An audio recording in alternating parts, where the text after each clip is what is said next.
Distinguished colleagues, friends, brothers, sisters, my whole family, I'd say good morning, good afternoon, and good evening, depending on where you are, as we are privileged on this platform to have people across the world. And also to say that I really appreciate and being the first time I will speak on this platform through a video link, that I want to thank everyone on this platform for being very supportive to the objectives and initiative which is started about 10 years ago on this organization, the Africa Asia Scholars Global Network, and also their support towards the Global South Economic Forum. We're about almost 3 years now on the WhatsApp platform, and I want to thank most of us here who have been very much compassionate, very understanding, very contributive into what we've been trying to do as an objective to help see how best we can contribute towards our society. I want to use the opportunity to commiserate with some of us who have lost loved ones on these very trying times of this COVID-19, the pandemic, which has resulted to the loss of thousands of lives and also affected the economy of the state. We pray that those who have left us, that their souls rest in eternal peace. And for those of us who are still living, I urge you to try as much as possible to keep safe. And on this lockdown, I wanted to have the spirit of turning this lockdown to your redemption. The lockdown should be taken in a more positive way in the sense that none of us could do anything about changing what has happened. But what we could do is how could we ensure that after this lockdown, our lives become better? Well, one thing we all know is that the world is changing and the world has changed. And we need to change with the world. There's so much for us to achieve if we're able to, first of all, getting to know who we are. Because, like I always say, most of us don't know who we are, we don't know our capabilities, and we hardly do a SWOT analysis on ourselves to be able to ensure that our potentials are realized, that our strengths brings us the joy and the dream we've always had. I want to use this period to tell fellow colleagues, friends, sisters, brothers, and sisters that we all have to give something back to society. And that is the only thing that can make us all very happy and live a very fruitful life. The organization, the Africa Asia Scholars Global Network, was founded based on the fact that 1955, about 65 years ago, heads of government in Africa and Asia came together, and which was in Bandung, Indonesia, to see how developing countries can come together in order for them to be, particularly, and then at that time, some of them were not politically independent, but also most of them to be economically independent. But 65 down the line, we cannot say that all countries in developing countries are economically independent.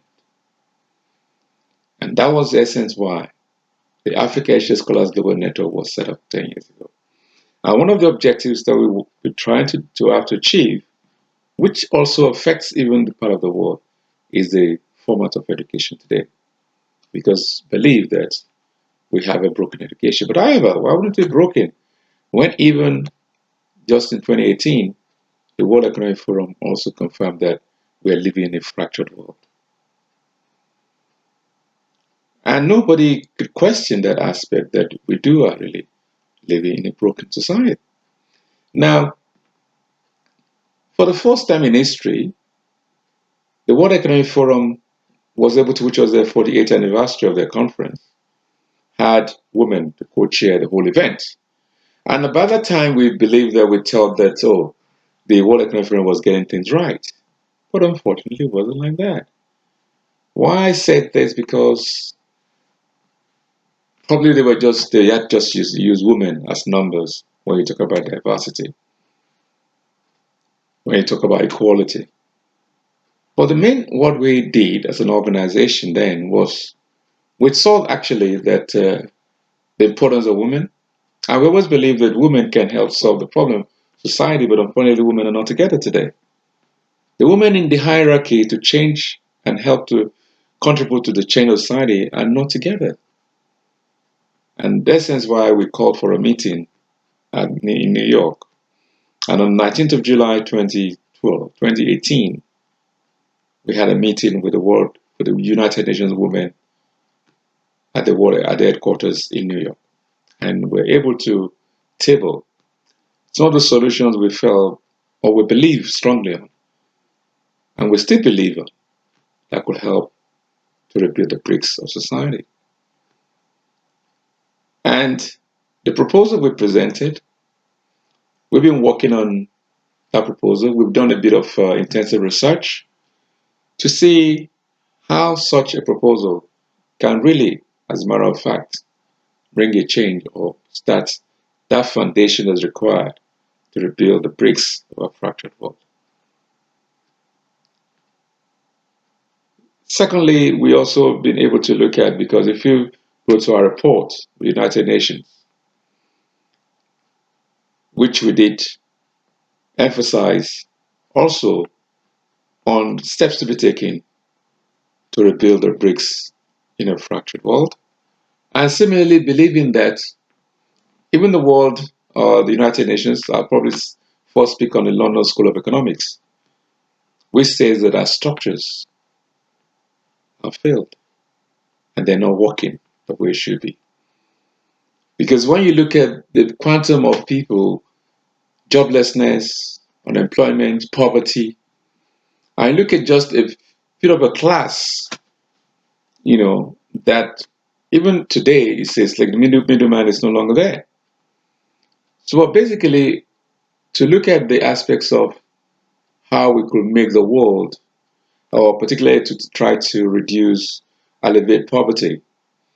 And we as an organization take so much to the world, to the United Nations Global Compact. We're signatory to the United Nations Global Compact, which was part of the reason why we called a meeting in New York.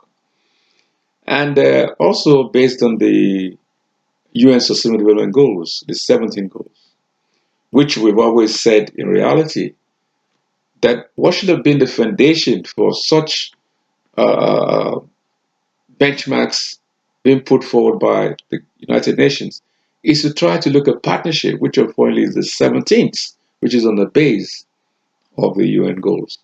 The partnership, because the world lacks nothing. The only problem we have in the world is that we're not together, and it's just because of lack of trust.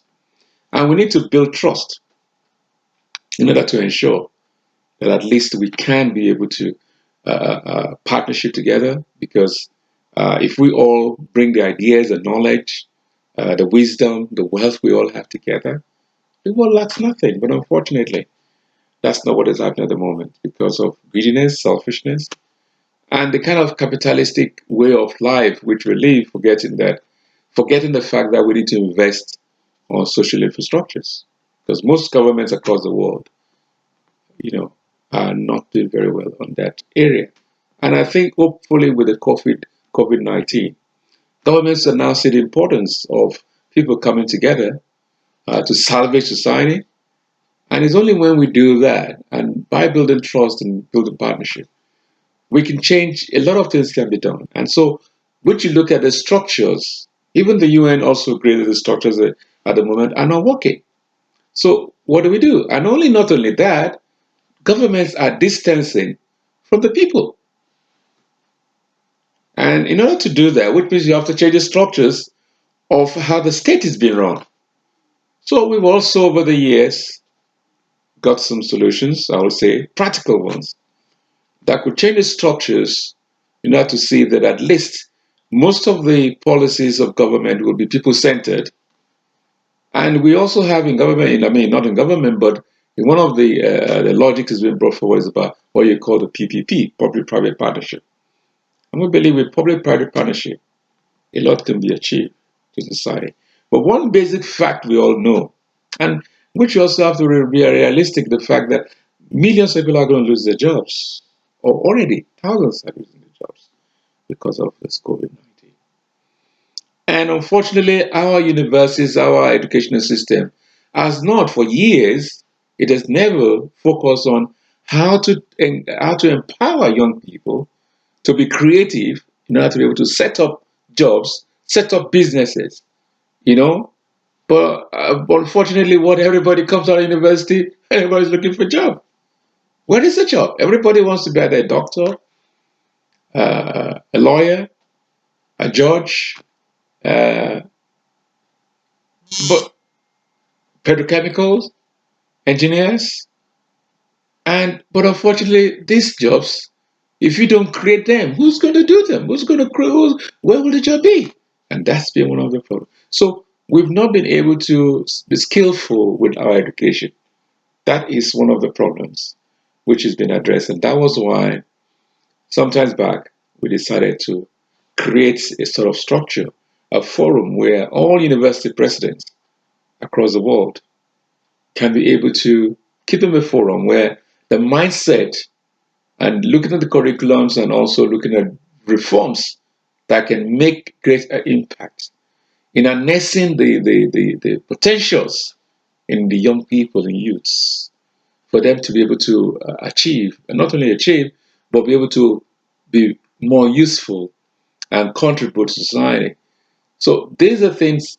So what I say is that we've quietly, through our various research, find what are the best ways in which to solve some of these problems. These are some of the issues which I will be discussing with you, fellow colleagues.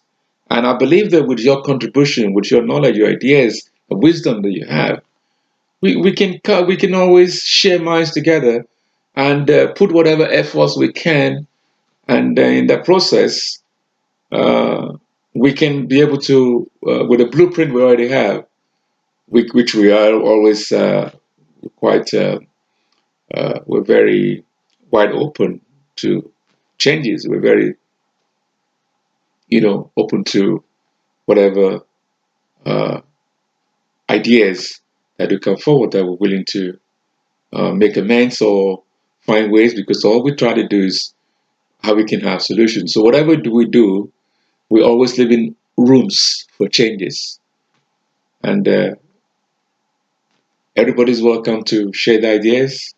And we form some committees, form some few task forces, but everybody who's interested in being part of the efforts that we're making over the time and which we tend to make. So we have also online, and anybody want to share, we have already our program between 2020. Unfortunately, because of COVID, not much is going to be done in 2020. But what we'll be doing is strategizing. We've already strategized.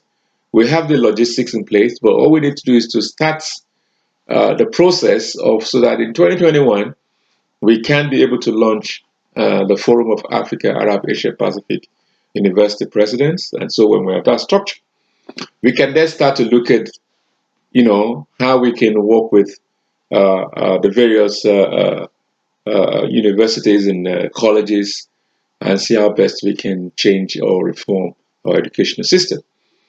And also we have projects which area of restructuring, probably we should call it, is that you have the practitioners, you have the policymakers, and then you have the students at the university.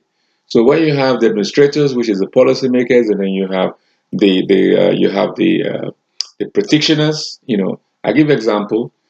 We talk about having to promote agriculture. Then you have administrators, maybe the minister or directors in the government, and then you have the farmers, and then you have the universities of agriculture and colleges. These are the structures that we want to create. I give example also on health. We look at these and say public health administrators, we have the practitioners of health, and then we also have University and College of Medicine, which we call scholars. And that together, because then we can be able to build a future, because those who are the scholars are the ones that will now bring out those who will be the policymakers, those who will become the practitioners. So when the practitioners also might also be able to be maybe advisors, whatever, to those who are administrators who are policymakers. And in that process, the policymakers will understand, because if they have such a conference or meetings, then they will all together be able to at least come out with people-centered policies that will advance progression within society. So these are some of the things, and with time as we go on, we will. So I call on all of us to go back into the shell, find out who we are, look at all the programs that we've been doing over the time, because now with this COVID, we can now appreciate human beings. We can appreciate, we can now value time and value lives. Then, which means we need to prioritize more, and then be able to look at what is the best thing that gives you happiness, that gives you joy. I probably refer to myself going to talk to universities last year, and when I spoke to universities, what I say is the fact that business is about solving problems. And I would maintain it that we need to try and encourage the young people, our students, to go out in the community in groups, come back, and then find out solutions, what they think the best way to solve some of the problems that they've been able to find outside. So actually, I talk to people how they feel, or what changes they would want to see in society, and then go back into your classes and sit together in groups and try to find solutions. And then we'll encourage the private sector to come in then and resource whatever ideas that come up from, and see how they can turn into fruition. And through that, some of them come out of university and they already got jobs. So there are many ways we're looking at, and we're open, we're very flexible in terms of our plans, and then we hope people will be able to work with us. But one thing I also say on the platform, please, please, please, it is, most of us are very good at criticizing. But what's the point of criticizing when even you don't have a solution? So I will appeal that whoever is going to be doing some posting, it's good that we inform ourselves about situation in society. But I believe that some of us do have some other platforms, social platforms, where we either talk about just play, just maybe chat, say hello to each other, say, things that make us happy together. But on a very serious note, this is a professional platform, because there are a lot of issues, there are a lot of concerns out there. Sometimes when I speak, they say, "Oh, why are you not laughing or smiling?" Of course, I like to laugh and smile. But when you look beyond and then look back and see the lot of problems, the poverty, the state of mind of people going mad, going nuts, even particularly with this COVID, we're looking at that a lot of people are coming out with mental health issues. And we hope that the government and these community society leaders will be able to at least be supportive to help most of the people that will fall in that category. And also, basic fact that we all need to come together. We need to start building trust with each other. We don't always have to believe that we'll come to this world with nothing and we're all going to go with nothing. We're all looking for something, but we never ask, who have I given? So it's time for us to try to be very much more, uh, how will I say, compassionate, to give more love and share with others. It's time for us to look at some of the problems in society and try to find solutions to those problems. And this platform is for us to share such ideas and see how we can work together, not only for those of us on this platform and for many others who are there, to see how we can work together and make the world a better place for those behind us. I thank you very much. Thank you. Cheers. Bye. Thank you.